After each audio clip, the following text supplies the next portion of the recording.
Seandainya kembali ke 10 tahun yang lalu, satu hal yang saya akan hindari dan saya akan jauhi benar-benar adalah hutang. Salah satu penyesalan terbesar hidup saya sekarang adalah saya begitu cepat mengenal hutang. Memang pada saat awal bekerja dulu, di tahun 2009, 2009-2010,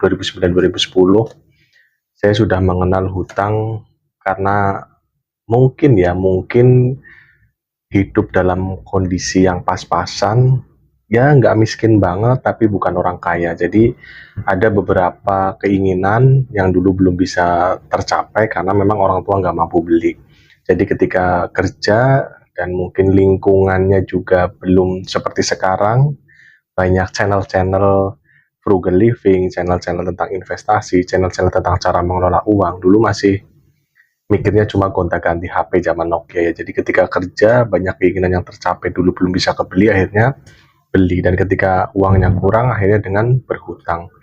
Dan hutang itu ternyata bikin kecanduan ya. Ketika kita sudah bergaya hidup sesuai keinginan bukan sesuai kebutuhan, maka hutang adalah jalan pintas terbaik untuk melampiaskan segala keinginan kita. Apa yang nggak bisa kebeli dengan gaji, maka dibeli dengan hutang. Dan itulah yang menjadi penyesalan saya sekarang. Penyesalan terbesar bahwa hutang telah membuat saya sejatuh-jatuhnya. Karena memang hutang itu bisa benar-benar membuat kita kecanduan. Hutang itu benar-benar membuat kita terlena. Karena dengan hutang kita merasa punya uang untuk membeli sesuatu yang kita inginkan. Jadi yang saya dulu beli itu bukan kebutuhan ya, tapi keinginan. Gonta-ganti HP mungkin hampir setiap 1 bulan atau 2 bulan sekali, liburan kemana, beli barang-barang yang menurut saya dulu nggak bisa kebeli, bukan sebuah kebutuhan pokok. Seandainya saya bisa kembali 10 tahun yang lalu, saya ingin menghilangkan hutang dari daftar hidup saya, dan saya ingin membelanjakan uang saya untuk investasi entah tanah, rumah, ataupun perhiasan ya emas. Dan saya akan terus nabung, siapkan dana darurat, sehingga ketika 10-15 tahun mendatang atau di masa saya sekarang ini, saya sudah memiliki tabungan, sudah memiliki investasi, sudah memiliki dana darurat.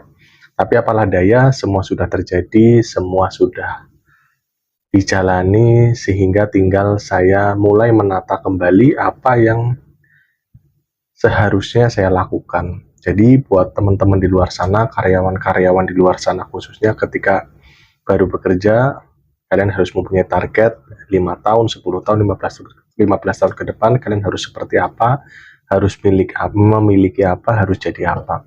Jangan sampai hidup kalian tanpa arah, tanpa tujuan, nanti kalian seperti saya, menjadi karyawan yang gagal, yaitu apa? Yang tidak bisa mengatur dan mengelola uang dengan baik. Jadi mulai dari sekarang kalian pikirkan nih, 5 tahun ke depan saya harus punya rumah, 5 tahun ke depan saya harus memiliki tabungan sekian, dana darurat sekian, investasi sekian. Walaupun gaji kalian kecil, kalian harus tetap mempunyai target. Terus 10 tahun lagi mungkin saya siap-siap resign nih, punya usaha, atau saya punya ini, saya punya itu. Jangan sampai hanya mengikuti keinginan nafsu sesaat, membeli barang-barang yang mungkin ya wajar ya, orang ketika bekerja dari orang yang pas-pasan belum punya uang, semuanya dibeli yang sesuai keinginan, sandal, sepatu, baju, handphone, dan lain-lainnya. Tapi ingat, direm benar-benar. Belilah sesuai kebutuhan kalian sebelum kalian menyesal nanti di masa mendatang. Sudah berkeluarga, pengeluaran semakin banyak, dari hutang itu menumpuk sampai kalian nanti di titik tidak bisa bayar hutang itu lagi. Jadi kalau memang nggak benar-benar urgent, nggak usah berhutang.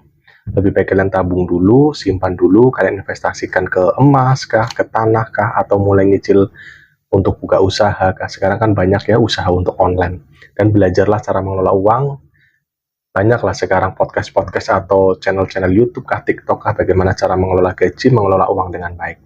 Semoga kisah saya ini menjadi alarm buat teman-teman di luar sana bahwa hutang itu sangat menyengsarakan. Hutang itu bikin ketagihan yang membuat kamu pelan-pelan terlena, akhirnya tersungkur, tak berdaya untuk menyelesaikan hutang kalian. Jaga uangmu dengan baik, kelola uangmu dengan baik, atur uangmu dengan baik, siapkan dana darurat, tabungan, investasi, dan pastikan kamu memiliki target 5, 10, atau 15 tahun mendatang supaya hidupmu tersusun rencana dengan baik. Kalaupun gagal, paling nggak kamu sudah memiliki rencana dan melaksanakannya. Terima kasih sudah menonton video saya. Tulis di kolom komentar terkait pengalaman kalian sebagai karyawan, entah gagal atau sukses dalam mengelola uang, supaya menjadi pembelajaran bagi saya ataupun teman-teman lain yang menonton video ini.